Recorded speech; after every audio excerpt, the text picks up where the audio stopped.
Visakha steel plant కు కేంద్రం శుభవార్త చెప్పింది. స్టీల్ ప్లాంట్ కు 11,440 కోట్ల ఆర్థిక ప్యాకేజ్ ను ప్రకటించింది. ఈ విషయాన్ని కేంద్ర మంత్రి అశ్విని వైష్ణవ్ అధికారికంగా వెల్లడించారు. ఇక దీనికి సంబంధించి పూర్తి సమాచారం మైపీ బ్యూరో చీఫ్ రామారావు అందిస్తారు. రామారావు. యామిని, ఆంధ్రప్రదేశ్లో విశాఖ ఉక్కు ఆందోళన హక్కు అనే సెంటిమెంటు ఆంధ్రప్రదేశ్ ప్రజలందరిలో ఉంది. విశాఖ ఉక్కుని డిజిన్వెస్ట్మెంట్ చేస్తాము అని చెప్పి గతంలో కేంద్ర ప్రభుత్వం ప్రకటించిన సమయంలో ఆంధ్రప్రదేశ్లో ఉండే అన్ని రాజకీయ పక్షాలతో పాటు అప్పట్లో అధికారంలో ఉన్న వైసీపీ కూడా మేము దీనికి అడ్డుపడతామని చెప్పినప్పటికీ కూడా కనీసం ఆర్థిక కష్టాల నుంచి విశాఖ ఉక్కును బయటికి తీసుకురాకొచ్చేందుకు అప్పటి ప్రభుత్వం ఎటువంటి ప్రయత్నం చేయలేదు.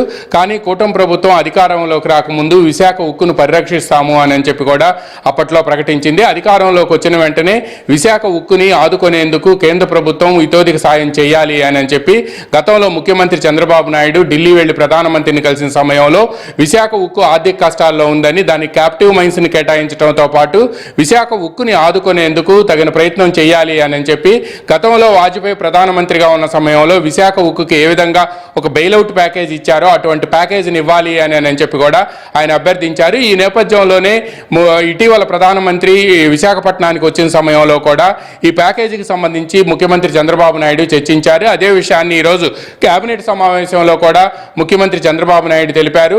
ఎందుకంటే మనం ఏవైతే హామీలు ఇచ్చామో ఎన్నికలకు ముందు కూటమి పక్షాలు ముఖ్యంగా తెలుగుదేశం, జనసేన, బీజేపీ అధికారంలోకి రాకముందు ఆంధ్రలో ఏకైక రాజధాని అమరావతి అని చెప్పిన తర్వాత అమరావతి కేంద్ర ప్రభుత్వం 15,000 కోట్ల రూపాయలు ప్రపంచ బ్యాంకు నుంచి సహాయం ఇప్పించడంతో పాటు మరో 16,000 కోట్ల రూపాయల హడ్కో నుంచి మొత్తం 31,000 కోట్ల రూపాయలు ఇప్పించిందని, అదేవిధంగా పోలవరానికి సంబంధించి బకాయి ఉన్న నిధులను కూడా వెంటనే విడుదల చేస్తుంది అని, దీంతో పాటు మనం విశాఖ ఉక్కును పరిరక్షిస్తామని ఆ రోజు హామీ ఇచ్చామని చెప్పి ఈరోజు కేబినెట్ సమావేశంలో చెప్పారు. ప్రధానమంత్రి ఇటీవల విశాఖపట్నం వచ్చిన సమయంలో కూడా ఇదే విషయాన్ని తాను ప్రత్యేకంగా ప్రస్తావించానని, తప్పనిసరిగా దానికి సంబంధించి కేంద్ర ప్రభుత్వం ఒక ప్యాకేజీ ప్రకటిస్తుందని అని చెప్పి ఆ రోజు ప్రధాని తనకు హామీ ఇచ్చిన విషయాన్ని కూడా ఈ సందర్భంగా కేబినెట్ సహచరులకి ముఖ్యమంత్రి చంద్రబాబు నాయుడు కొద్దిసేపటి క్రితం కేబినెట్లో చెప్పారు. ఆయన ఇచ్చిన హామీ మేరకే దాదాపుగా 11,440 కోట్ల రూపాయలను విశాఖ ఉక్కుని ఆదుకునేందుకు ఒక ప్యాకేజీని ప్రకటించారు. ఈ ప్యాకేజ్ ద్వారా విశాఖ ఉక్కు స్వయం సమృద్ధి సాధించాల్సిన అవసరం ఉందని, విశాఖ ఉక్కు ఆందోళన హక్కు అని పోరాటం చేసి ఎంతో మంది అమరులయ్యారని, అటువంటి విశాఖ ఉక్కును పరిరక్షించుకోవాల్సిన బాధ్యత రాష్ట్ర ప్రభుత్వంపై కూడా ఉంది అని కూడా ముఖ్యమంత్రి చంద్రబాబు నాయుడు ఈరోజు కేబినెట్ సమావేశంలో అభిప్రాయపడ్డారు. ప్రధానమంత్రి, కేంద్ర ప్రభుత్వం కూడా ఈ సాయం ప్రకటించినందుకు కృతజ్ఞతలు చెబుతూనే అదేవిధంగా ఈ విశాఖ ఉక్కుని కంటిన్యూ చేయడానికి, సస్టైనబిలిటీ రావడానికి ఏం చేయాలనే అంశంపై కూడా అందరం ఆలోచించాలని, దీనికి సంబంధించి కూడా కేంద్ర ప్రభుత్వంతో మాట్లాడాలి అని చెప్పి కూడా గతంలో కూడా దీనికి సంబంధించి అనేక మార్లు కేంద్ర మంత్రి కుమారస్వామితో కూడా కలిసిన విషయాన్ని కూడా ఆయన ఈ సందర్భంగా గుర్తు చేసుకున్నారు. అదేవిధంగా అంతకుముందు అంటే అధికారంలోకి రాకముందు జనసేన అధినేత పవన్ కళ్యాణ్తో పాటు నాదెళ్ల మనోహర్ కూడా అక్కడ కేంద్ర హోంమంత్రిని అమిత్ షాని కలిసి విశాఖ ఉక్కుకు సంబంధించిన పోరాటాన్ని ఆయనకి చెప్పినప్పుడు డిజిన్వెస్ట్మెంట్ అనేది కేంద్ర ప్రభుత్వం ఒక పాలసీగా తీసుకుంది అని కూడా ఆయన చెప్పారు. అయినప్పటికీ కూడా విశాఖ ఉక్కుకు సంబంధించి ఆందోళన సెంటిమెంట్తో ఇది ముడిపడి ఉండటంతో తప్పనిసరిగా దీనిపై తాము పునరాలోచన చేస్తాము అని కూడా ఆ రోజు కేంద్ర హోంమంత్రి తమకు హామీ ఇచ్చారు అని కూడా ఈ సందర్భంగా పవన్ కళ్యాణ్ కూడా ఈ కేబినెట్ సమావేశం సందర్భంగా చెప్పారు. నాదెళ్ల మనోహర్ కూడా ఇదే విషయాన్ని గుర్తు చేశారు. అయితే ఈరోజు కేబినెట్ సమావేశంలో దీనికి సంబంధించి ముఖ్యంగా ఆంధ్ర రాజధాని ఏకైక రాజధాని అమరావతి అని చెప్పి కూటమి పక్షాలు అధికారంలోకి రాకముందు ఏదైతే మేనిఫెస్టోలో పెట్టారో అదేవిధంగా పోలవరాన్ని తిరిగి ప్రారంభిస్తాము, 2029 లోపు పోలవరాన్ని పూర్తి చేస్తామని మేనిఫెస్టోలో పెట్టారు.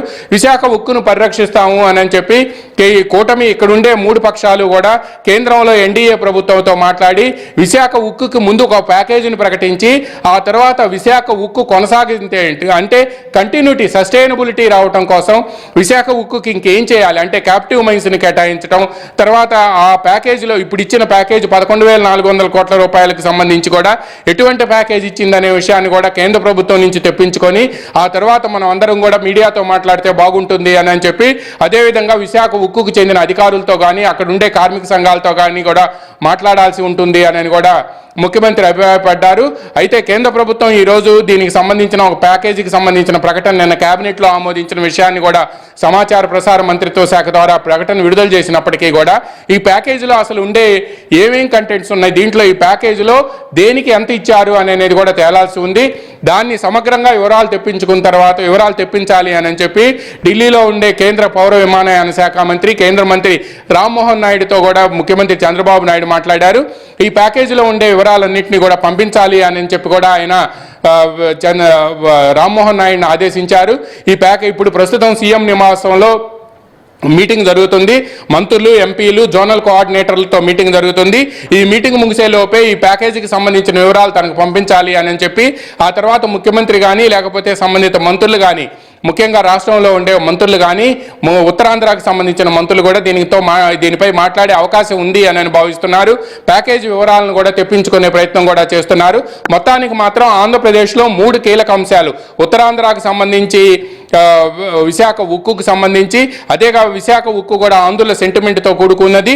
దీంతో పాటు ఆంధ్రుల రాజధాని అమరావతి, తర్వాత లైఫ్ లైన్ ఆఫ్ ఆంధ్రప్రదేశ్ జీవనాడిగా పేరుగాంచిన పోలవరం, ఈ 3 అంశాలకు సంబంధించి కేంద్ర ప్రభుత్వం కూడా రాష్ట్ర ప్రభుత్వం రెస్క్యూకు రావటం, రాష్ట్ర ప్రభుత్వం కోరిన విధంగా ప్యాకేజీలు ఇవ్వటం, అదేవిధంగా ఆర్థిక సాయం చేయటం, ఈ 3 అంశాల మీద కూడా ఈరోజు కేబినెట్ సమావేశంలో కేంద్రానికి కృతజ్ఞతలు చెబుతూ రేపు సాయంత్రం ఇక్కడికి రాబోతున్న కేంద్ర హోంమంత్రి అమిత్ షాతో ఈ విషయాలన్నింటినీ కూడా కూటమి పక్షాలకు సంబంధించిన అధినేతలంతా కూడా చంద్రబాబు